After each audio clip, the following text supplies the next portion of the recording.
Entonces, vamos con esto. Ya saben que hemos visto ya el aciclovir, valaciclovir, penciclovir, ganciclovir, ¿no? De estos, por ejemplo, les comento que si han visto el examen que les he pasado, ha entrado del aciclovir. ¿Ubican? El aciclovir generalmente les ha puesto un caso clínico. Eso me parece extraño, incluso no saben colocar casos clínicos, pero el herpes virus simple, pongámosle, ya sabemos que el 1 es oral y el 2 es genital. El herpes virus se caracteriza por tener múltiples vesículas, ¿sí? Múltiples vesículas dolorosas. Y es así que el tratamiento va a ser aciclovir. ¿Bien? Perfecto. Entonces, si les ponen el caso clínico de eso, vamos por ello. Bien, vamos con las aminas tricíclicas. Las aminas tricíclicas, esto es lo importante, son para influenza. Las aminas tricíclicas son para influenza y específicamente para influenza, ¿sí? Como por ejemplo la amantadina, la rimantadina, ¿sí? Que son parte de estas, y su indicación principal es influenza tipo A, ¿sí? Influenza tipo A. ¿Cuáles son como tal sus reacciones adversas medicamentosas?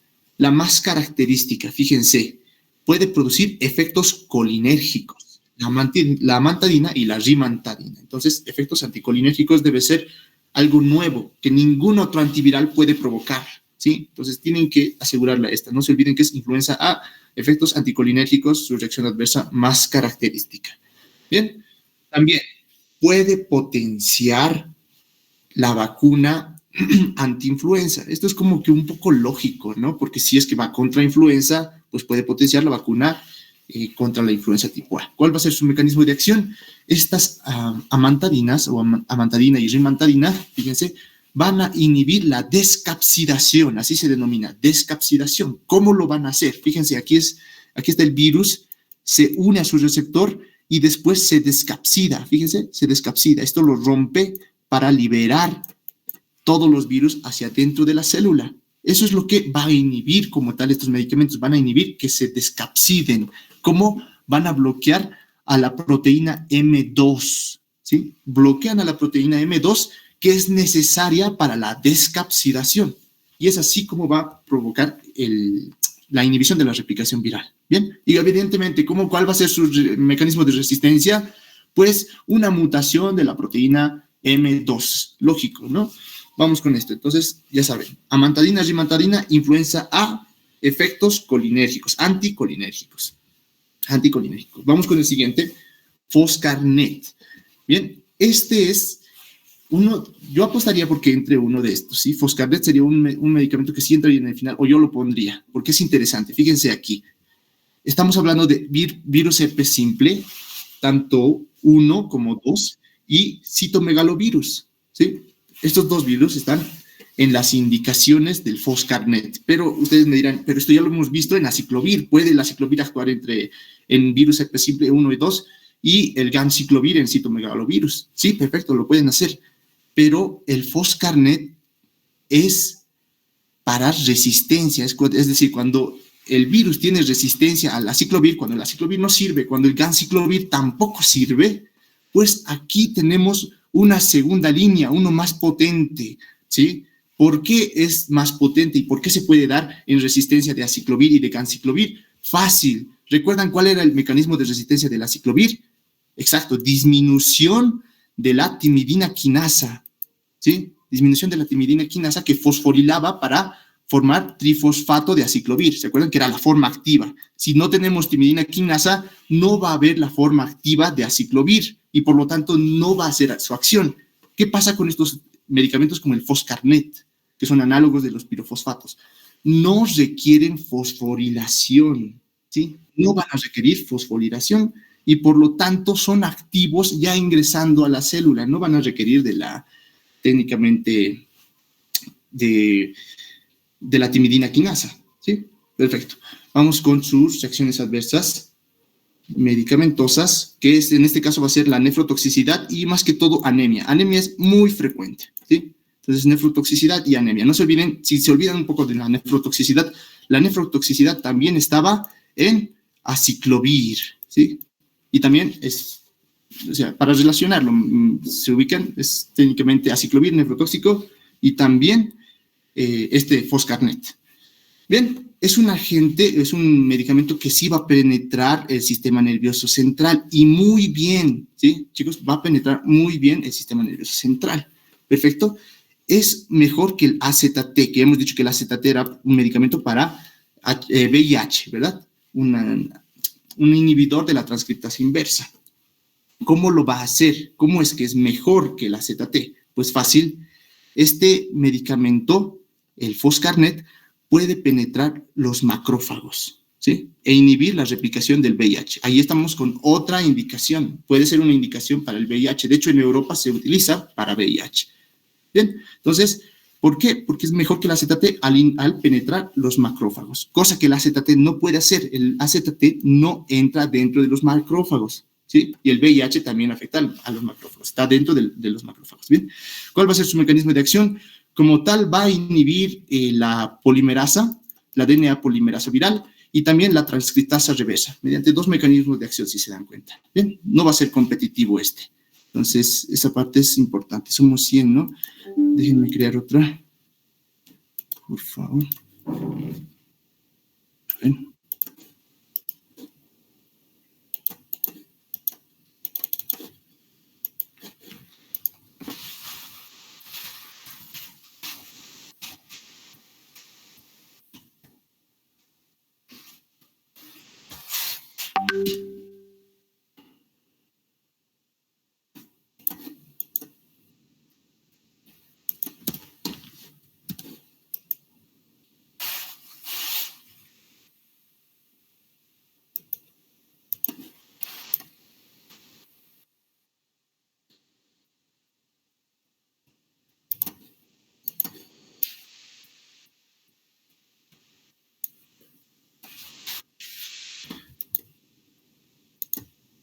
Listo, ¿me pueden escuchar en las dos reuniones? ¿Me pueden confirmar eso, por favor?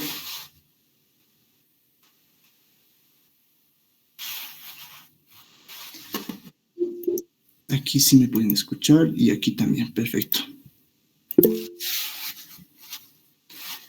Así que si alguien quiere unirse, por favor, únanse, les dicen a sus compañeros que se unan, sobre todo al segundo, ¿sí? Porque ahí voy a estar aceptando, ya no está.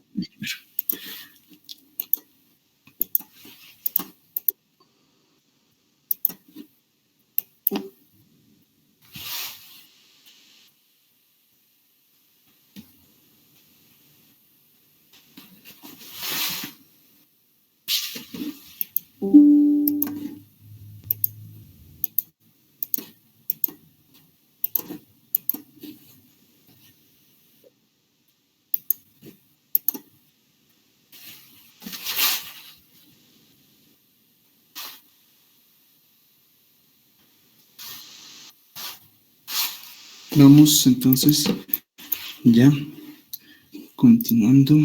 Me dicen cualquier cosa por inbox si es que no sé, hay algún problema por inbox, ¿ya?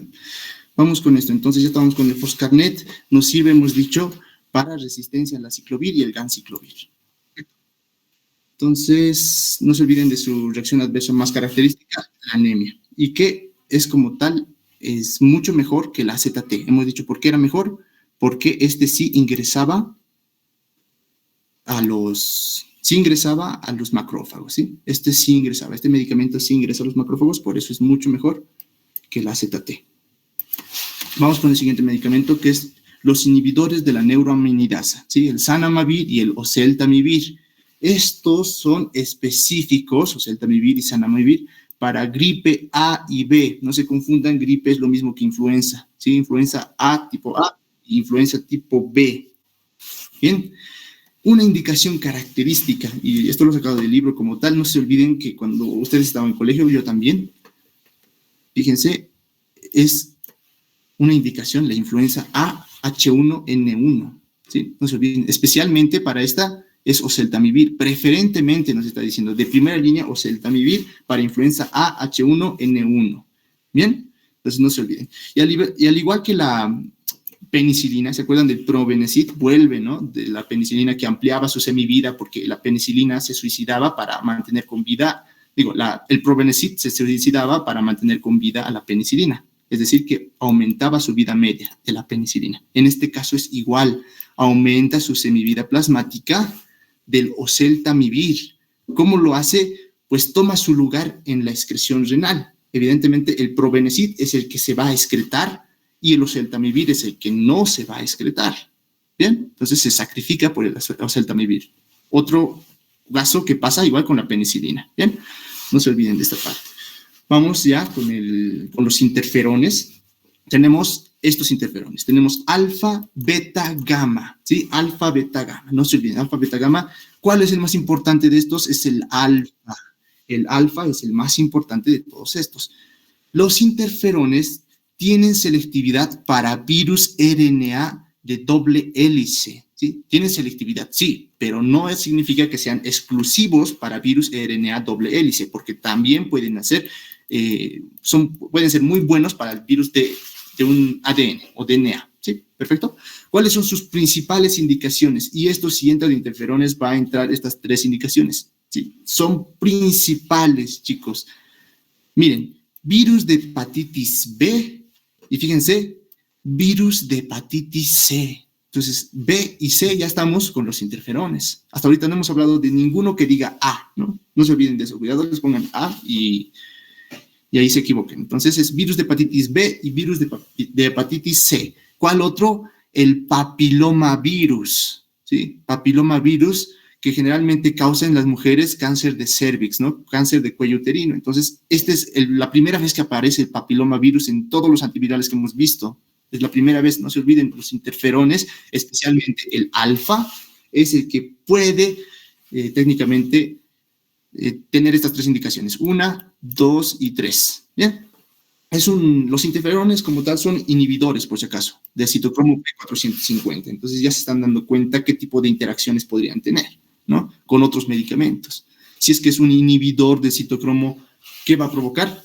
Que haya menos metabolismo. Por lo tanto, las concentraciones activas de los medicamentos van a estar elevadas, aumentadas. Bien, ¿cuál va a ser su reacción adversa más característica de los interferones? Pues causan un síndrome gripal, especialmente el alfa, el más importante que hemos dicho, ¿no?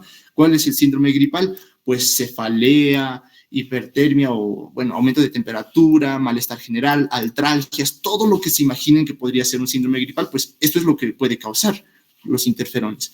¿Cuál es su mecanismo de acción? No se conoce, y mucho mejor, así no nos memorizamos algo que técnicamente podría entrar o no entrar. ¿Bien? Esto es importante. Carecen de una actividad vírica directa, eso es lo que sí se sabe, ¿sí? No son directamente bloqueadores de los virus, etcétera, etcétera, ¿no? Lo hacen indirectamente, por lo visto, y es lo único que se sabe de los interferones. Vamos con el siguiente, que son los inhibidores de la transcriptasa inversa. Ya sabemos, estos ya son más específicos para VIH, ¿no? Que son los nucleósidos, ¿sí? Ese tipo de medicamentos. Inhibidores de la TI nucleósidos. Transcriptasa inversa, transcriptasa inversa. El más representativo, la acidobudina, ¿no? Recuerden que era el primer fármaco inventado para el tratamiento de VIH, ¿sí? Y se sigue utilizando. Bien, vamos con las indicaciones. Pues VIH tipo 1, ¿sí? No se olviden que hay 2, 1 y 2. Entonces, VIH tipo 1. Ya hemos visto esto más antes, ¿se acuerdan? Tiene escasa actividad contra VIH tipo 1 en macrófagos. ¿Por qué? Porque la acidobudina no ingresaba a los macrófagos. Por esa razón, pues es menos eficaz en macrófagos. Bien, ¿cuál va a ser su reacción adversa más característica? Pues la granulocitopenia, disminución de neutrófilos, hasta incluso puede haber disminución de plaquetas y anemia, ¿sí? Pero la granulocitopenia, es decir, las células con gránulos de los leucocitos disminuidos, es lo más característico de la acidobudina, también se denomina AZT. ¿Cuál es su mecanismo de acción? Les comento que como tal, todos los nucleósidos TI, inhibidores de la transcriptasa inversa, todos los nucleósidos tienen similar mecanismo de acción de lo que hemos visto de la aciclovir, que venían aquí, era el aciclovir y después venía la timidina quinasa, lo fosforilaba y lo convertía en monofosfato y después en trifosfato, que era la forma activa, ¿se acuerdan? Y se unía a la cadena de DNA polimerasa para terminar la cadena. Ese era el mecanismo. Entonces, esta acidobudina al igual que todos los nucleósidos inhibidores de la transcriptasa inversa, tienen similar mecanismo de acción. ¿Bien? Pero aparte, esto es solo un mecanismo, no se olviden. ¿Cuál es el otro y el más importante? Pues en su nombre lo dice, inhibición de la transcriptasa reversa. ¿Sí? Ese es el otro mecanismo. Vamos con los inhibidores de la transcriptasa inversa no nucleósidos. ¿Sí? Estos no son nucleósidos y por lo tanto no van a tener el mismo mecanismo de acción. Evidentemente sí, se va a preservar la inhibición de la transcriptasa inversa, pero ya no la inhibición como tal del DNA polimerasa. Por eso son más específicos para VIH. ¿Sí? El efavirenz, la nevirapina, ¿sí? Son los característicos de estos. El efavirenz es suficiente con que se memoricen y ya. Es un antirretroviral, como todos los antirretrovirales, la mayoría actúa sobre VIH, especialmente en infecciones activas. ¿Perfecto? Esto ha entrado en los exámenes que les he pasado, si se han fijado. Les ponía un caso clínico. Decía, un paciente con VIH con tratamiento, ya no te está diciendo qué medicamento va a utilizar, sino te está diciendo con tratamiento. Y este es uno de los pilares de tratamiento de VIH. ¿Sí? Entonces, ya nos está diciendo que es un antirretroviral con tratamiento, que presenta una reacción adversa de pesadillas, si lo han leído. Presentaba pesadillas el paciente, porque es una reacción adversa muy, ¿cómo decirlo?, exclusiva de este medicamento. ¿Sí? ¿Alguna vez han visto otro medicamento que puede causar pesadillas? Yo no lo he leído hasta ahora, por lo menos que este sí, la efavirenz sí puede causar pesadillas. Y otra característica del efavirenz de no nucleósidos es que puede provocar manifestaciones cutáneas, exantemas, eritemas, o sea, todo lo que ustedes vean que sea una manifestación cutánea y que esté relacionado ya con psicosis, ansiedad, pesadillas, y esté el paciente ya con tratamiento de VIH, pues es posible que estas reacciones adversas se deban al efavirenz. Vamos con los inhibidores de proteasa. Ya vamos a terminar este tema y vamos a pasar al siguiente. El ritonavir, inhibidores de la proteasa. ¿Sí? Ritonavir. Este medicamento, pero es tremendamente importante. ¿Sí? Es uno de los más importantes. Es uno novedoso e importante para VIH. ¿Sí? VIH. Perfecto. Una reacción adversa característica del ritonavir. ¿Se acuerdan de los corticoides que había, de los corticoides de reacción adversa? Era una redistribución de grasa corporal, pues relaciónenlo con el ritonavir, porque también provoca la misma reacción adversa, redistribuye la grasa abdominal, ¿bien? Puede provocar un aumento del tamaño de las mamas y una joroba de búfalo como tal, ¿sí? Esto es todo sacado del libro de la cátedra, ¿perfecto? Entonces, ritonavir, alteración en la redistribución de la grasa. ¿Perfecto? Miren, fíjense esto, la manera óptima de tomar el ritonavir es con alimentos, porque se absorbe mejor porque se absorbe mucho mejor. Entonces vamos con la parte de sus interacciones. Aquí, fíjense, inhiben las enzimas del citocromo, es decir, ya saben, la CYP3A4, la más importante. Entonces, inhiben los citocromos P450. Otra vez, si los inhiben, ¿qué vamos a provocar? Si inhiben las enzimas del citocromo, ¿qué vamos a provocar? Que las concentraciones de un medicamento estén elevadas, ¿sí? De un medicamento activo, evidentemente, porque estamos inhibiendo su metabolismo. Entonces, ritonavir, no se olviden, muy importante para VIH y muy novedoso, inhibidor de la proteasa. No les tengo que explicar su mecanismo de acción, porque también no hay mucho tiempo, pero está en su nombre, inhibidor de la proteasa. Y proteasa es una enzima muy importante para su replicación viral. Bien, ¿tienen alguna pregunta respecto a antivirales para pasar ya a los antidiabéticos e insulina? Sobre el momento, pueden escribirlo o pueden hablar directamente, no hay problema.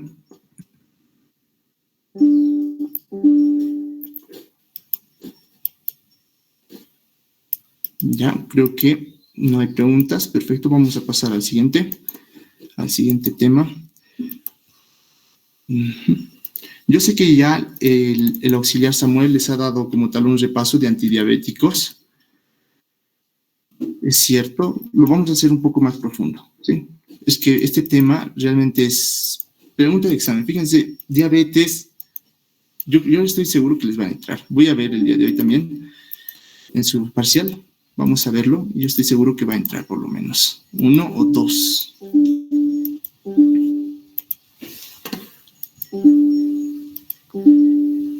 Ya.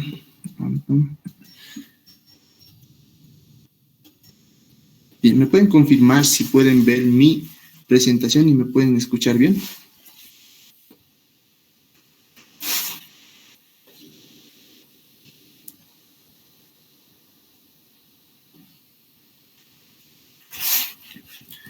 A ver, creo que... Ah, ya, perfecto, perfecto. Sí, y en este grupo también. Perfecto. Vamos ahora sí con los antidiabéticos orales. Hipoglucemiantes orales también estaba viendo, pero no tiene mucho sentido. Bien, antidiabéticos orales. Perfecto, vamos a recordar ahora una parte fisiológica y anatómica, ¿no? En dónde estaban los islotes de Langerhans, como tal, están en el páncreas endocrino, ¿sí? Y están conformados por las células beta, alfa, delta y péptido pancreático. No nos interesan ni la delta ni el polipéptido pancreático, el que nos interesa es la beta y el alfa. ¿Por qué? Porque la beta secreta insulina.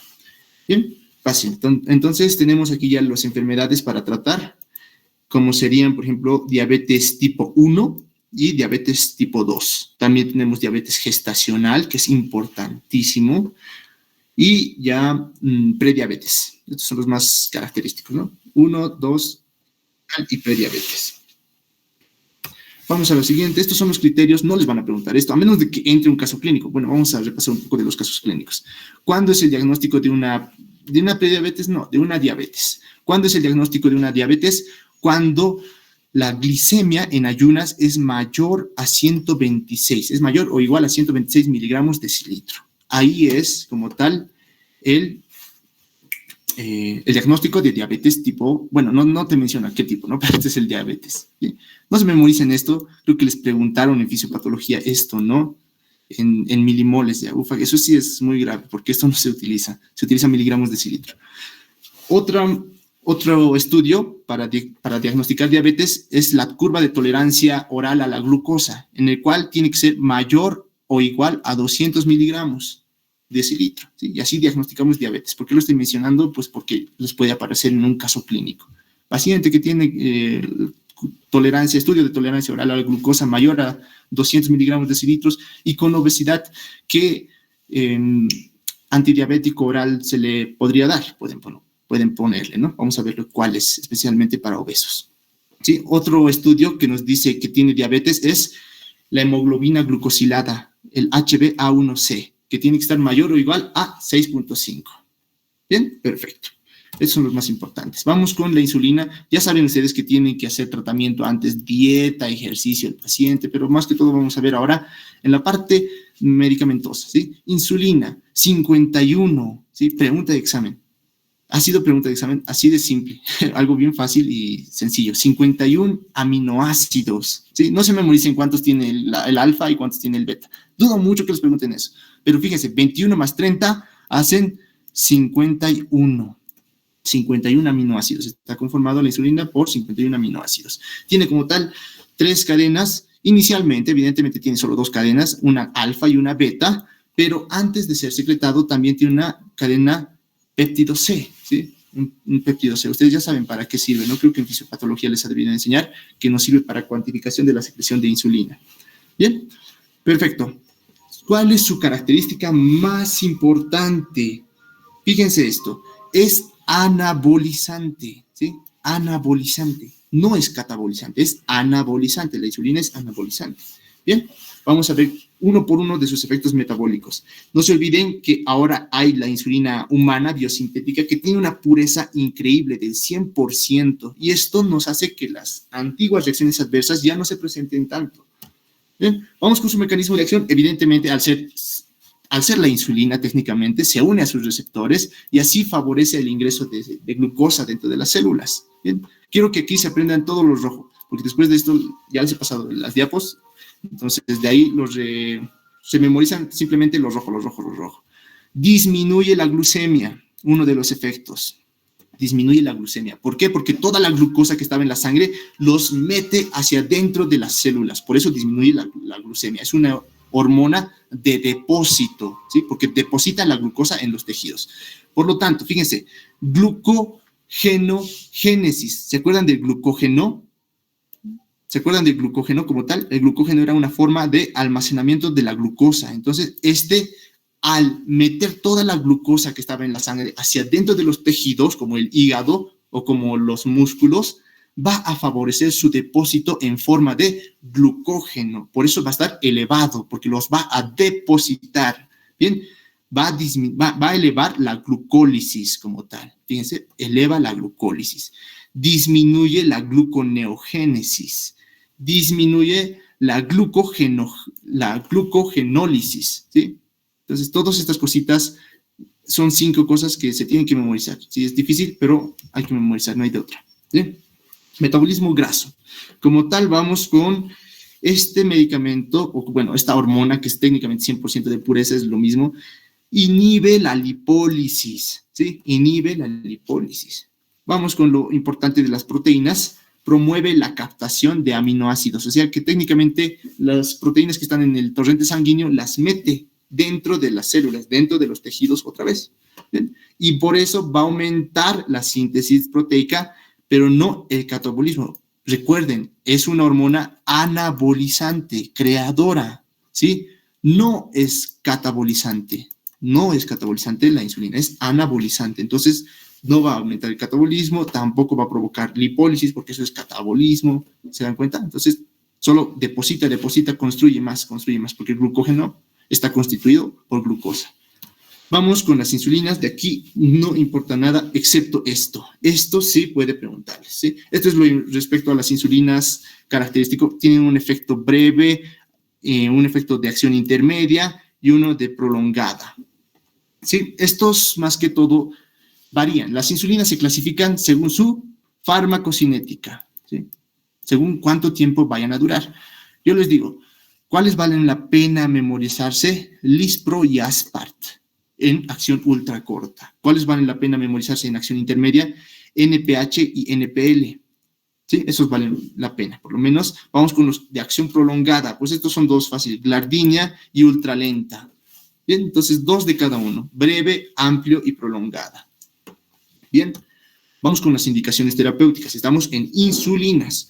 ¿Para qué podemos dar insulinas? Pues damos insulinas para diabetes tipo 1. Es una indicación. En diabetes tipo 1 no podemos dar antidiabéticos orales. Solamente tenemos que dar insulina, ¿sí? Entonces, perfecto. Para diabetes tipo 1, que es la inmunológica, insulina. ¿En qué otros casos también? Pues cuando los fármacos orales han fracasado en diabetes tipo 2, ¿sí? Cuando han fracasado, ahí podemos dar la insulina. Perfecto. Vamos, otra indicación de insulina, evidentemente las complicaciones. Cetoacidosis diabética y coma hiperosmolar no cetóxico. ¿Sí? Cetoacidosis diabética y coma hiperosmolar no cetóxico. Estas son las complicaciones de una diabetes y por lo tanto pueden ser, un momento,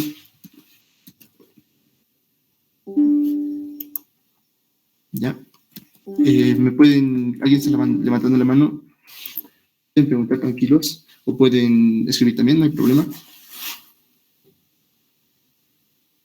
Bien, vamos siguiendo y al final respondemos las preguntas, si no, o directamente pueden hacerlo en el chat. Recuerden que es tratamiento de la insulina para complicaciones, ¿sí? Complicaciones. Vamos con las transitorias, evidentemente, diabetes gestacional. En diabetes gestacional no se da antidiabéticos orales, solo se da insulina. Bien, como tal, la principal reacción adversa, la más temida entre todas, es la hipoglicemia. Bien, porque es tan potente su efecto que puede provocar hipoglicemia. ¿Perfecto? Entonces, esto es importante.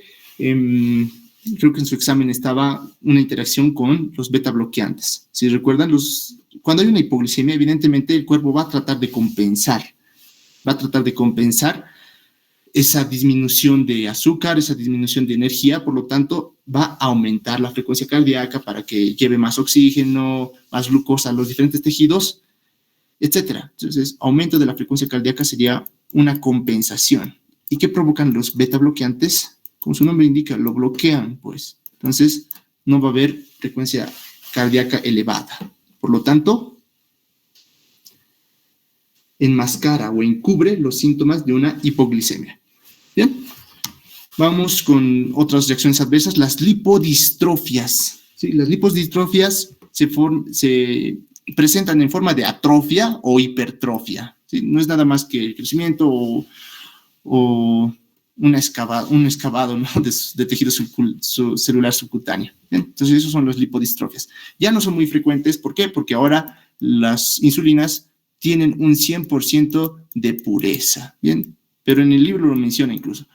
Para evitar las lipodistrofias, se debe inyectar de manera subcutánea en diferentes sitios y no siempre en el mismo sitio.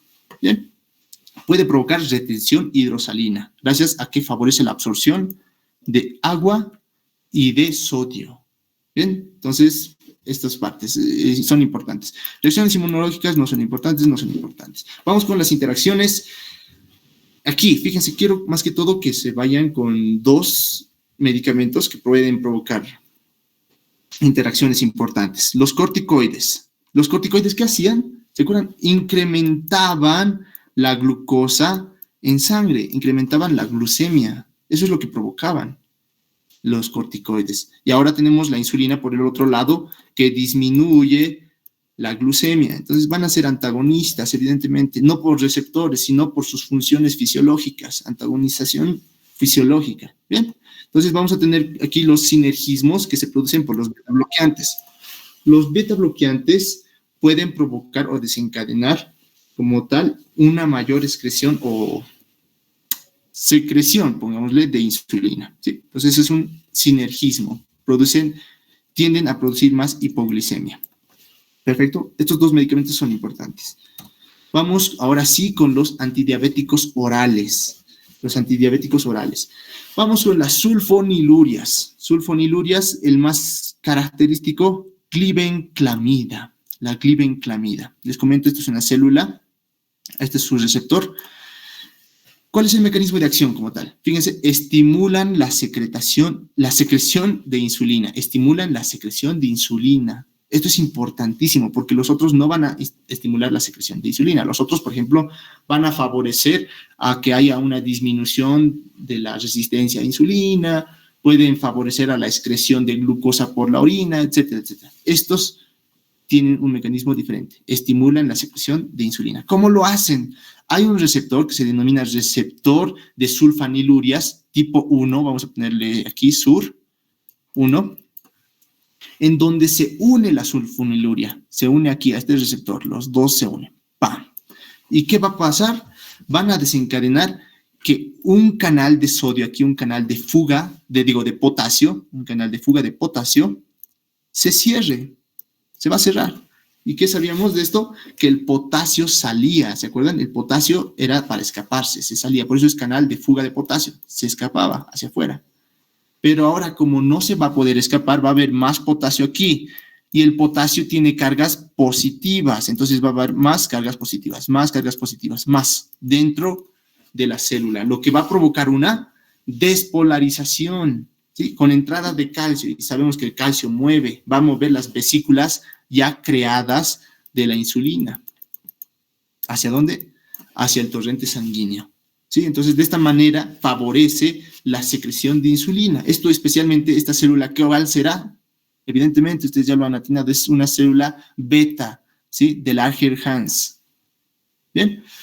Otra cosa más importante, estimulan la liberación de la insulina en la segunda fase de secreción, porque ustedes saben, hay dos tipos de secreción. Hay dos fases en la secreción de insulina. Una fase en donde se libera la insulina ya creada y otra fase donde se libera insulina que recién se va a crear, que se llama liberación de novo, ¿sí? Entonces tenemos liberación de la insulina ya creada y liberación de la insulina que recién se va a crear. Esa es la segunda, es técnicamente la que recién se va a crear. Estimulan la liberación de insulina en la segunda fase de secreción. ¿Cuál es contraindicación de las sulfonilurias? Y en general, de los antidiabéticos orales, pues la gestación, ¿sí? No se debe dar en gestación. Sus indicaciones, fíjense, Primera línea para diabetes mellitus tipo 2 sin obesidad. Sin obesidad. No se da en obesidad. ¿Por qué? Porque estos medicamentos como la glibenclamida tienen una reacción adversa de aumentar el peso del paciente. Pueden incrementar el peso del paciente. Esa es su principal reacción adversa.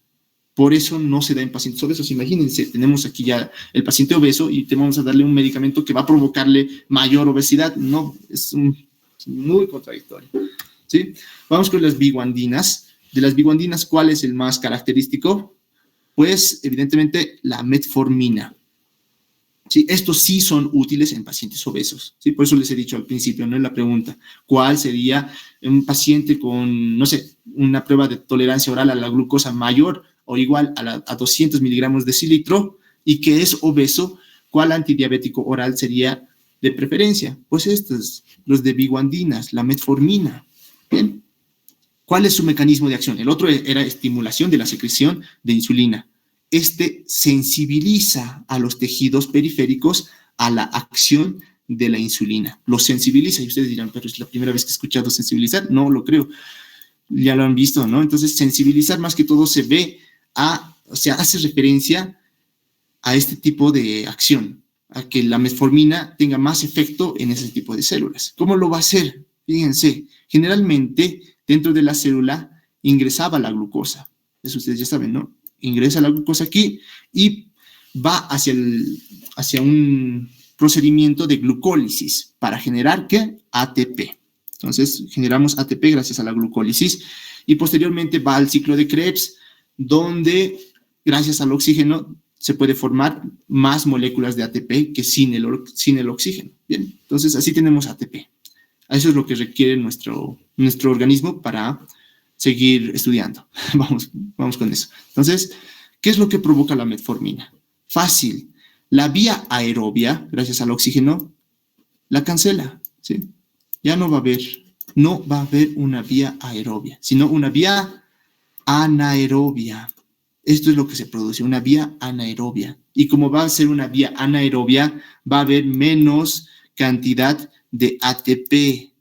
El paciente va a tener que realizar, si está tomando metformina, va a tener que tomar más moléculas de glucosa del torrente sanguíneo. Va a meter más moléculas de glucosa porque no está secretando la suficiente cantidad de ATP. Por eso lo sensibiliza. Por eso hace que técnicamente las células utilicen más glucosa para producir el suficiente ATP por la vía anaerobia. Entonces, ¿qué provoca? Inhibición de la vía aerobia. Bien, perfecto. Entonces, inhibe la glucólisis aeróbica. Eso es el mecanismo de acción. Bien, su farmacocinética. Fíjense, vamos a hacer un versus con la glibenclamida. Fíjense, no se une a proteínas. La metformina no se une a proteínas.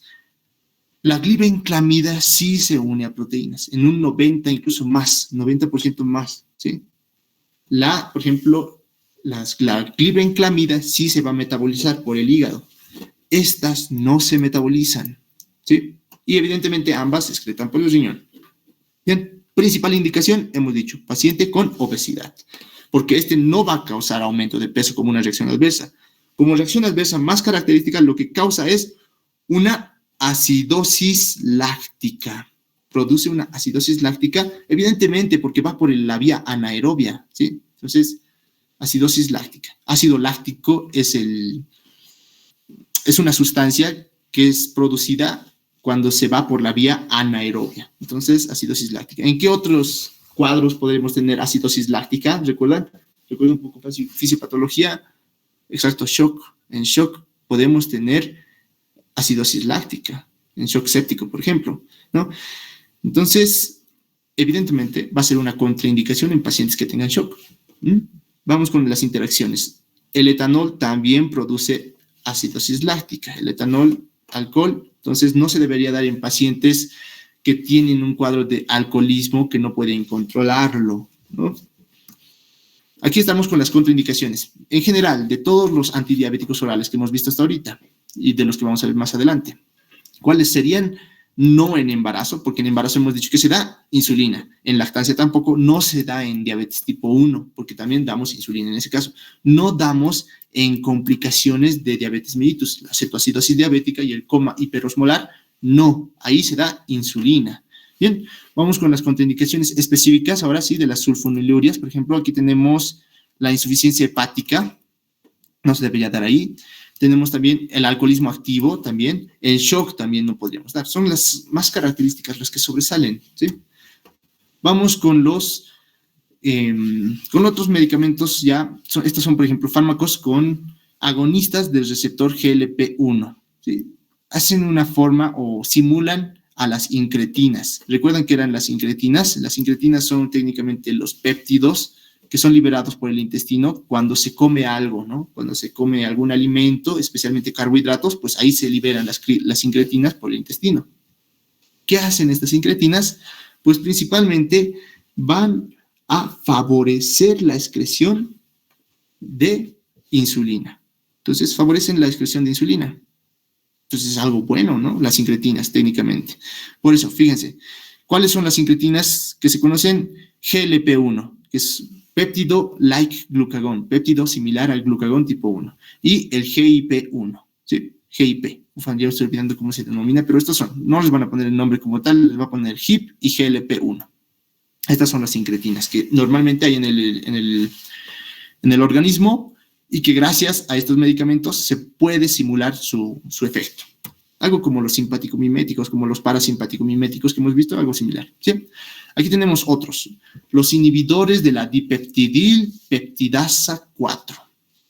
Esta dipeptidilpeptidasa 4 no es nada más que una enzima que va a inactivar a las incretinas, ¿sí? Inactiva al GIP y a la GLP-1. Y hemos dicho que las incretinas eran buenas porque nos desencadenaban mayor secreción de insulina, ¿sí? Y supresión de glucagón. Entonces, el glucagón, ¿se acuerdan qué hacía? El glucagón elevaba la glucemia en sangre. Entonces, si las vamos a suprimir, también suprimimos su efecto. Entonces, eso es lo que hacen las incretinas. Y este dipeptidilpeptidasa 4 las inactiva. Y por eso tenemos un inhibidor de dipeptidilpeptidasa tipo 4. ¿Perfecto? Bien. Entonces, aquí este esquema era para explicarles un poco del efecto incretina. A ver, vamos a poner aquí. A un paciente le damos por vía oral glucosa. Vamos a poner glucosa aquí. La misma cantidad, 70 miligramos. Que a otro paciente le vamos a dar por vía intravenosa. ¿Cuál creen que va a tener más secreción de insulina? Porque saben que la glucosa es un estimulante para la secreción de insulina. Entonces, ¿cuál creen que va a tener más cantidad de insulina en el organismo? ¿Por vía oral o por vía intravenosa? Efectivamente, va a haber más por vía oral y por vía intravenosa menos. ¿Por qué? Por el efecto de las incretinas. Porque aquí hay las incretinas liberadas gracias al estímulo de un alimento, de la ingesta de algún alimento, ¿sí? Liberadas en el intestino, evidentemente. Por eso, por vía intravenosa, no hay ese efecto incretínico y por lo tanto no va a haber la misma cantidad de insulina que por vía oral. Aquí vamos con... Esto no nos importa ahorita, vamos con esto. Los inhibidores del cotransportador de sodio-glucosa tipo 2. Y esto es lo último, chicos. Así que mucha atención, esto es lo último que vamos a repasar. Fíjense, los ISGLT2 se denominan, son novedosos. Vamos con esto.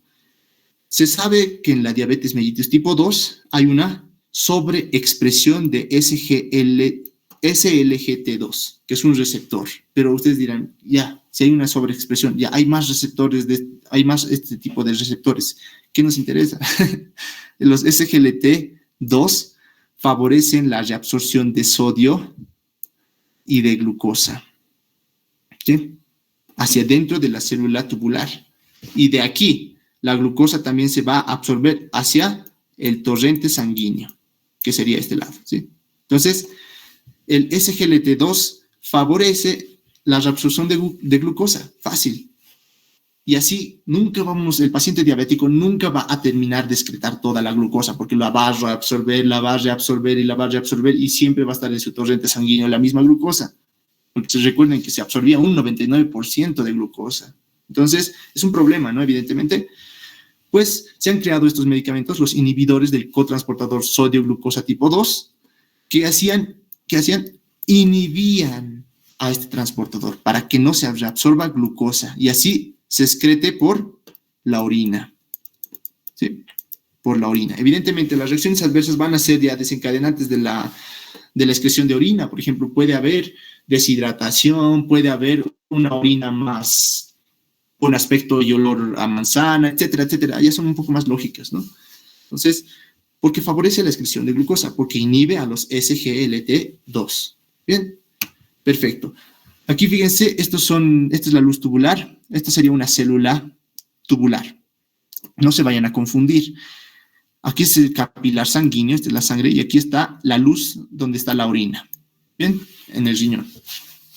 Los SGLT2 están en la membrana apical, ¿sí? Y los GLUT están en la membrana vasocelular. ¿Perfecto? Entonces, eso es lo que se produce. Los SGLT2 los bloqueamos y favorecemos su excreción en orina de la glucosa. Se va directamente hacia la orina. Bien, ¿cuáles son los medicamentos más representativos? ¿Cuáles son los inhibidores SGLT2 más representativos? Es la dapaglifosina, la canaglifosina y la empaglifosina. ¿Sí? Dapaglifosina, canaglifosina y empaglifosina. Tengan cuidado, estos medicamentos como tal no se deberían administrar en una insuficiencia renal, pero severa, severa, severa, severa. Entonces no se dan en una insuficiencia renal muy severa. Pero en general sí se los puede dar, son una buena opción. Bien, con esto ya terminamos con todos los antidiabéticos orales. ¿Tienen alguna pregunta? La pueden hacer.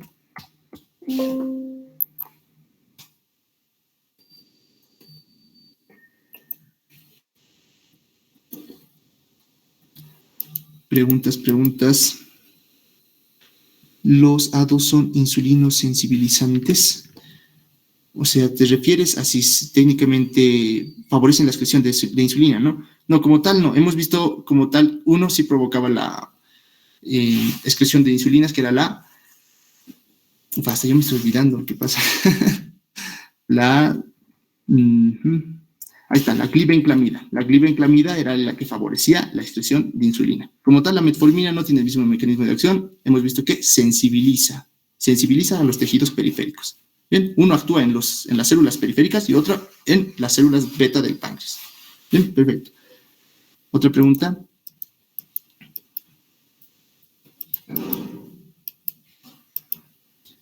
Bien, chicos, creo que no hay más preguntas. También lo hicimos súper rápido, así que vayan estudiando. Yo les sugiero que estudien los exámenes pasados, porque ya estudiar un nuevo tema es un poco complicado. Vamos a tratar con el auxiliar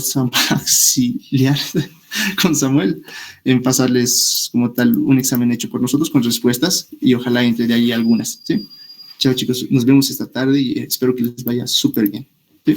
Chao, chao. Gracias, Oxy. Gracias, Oxy. Gracias, Oxy. Gracias, Oxy.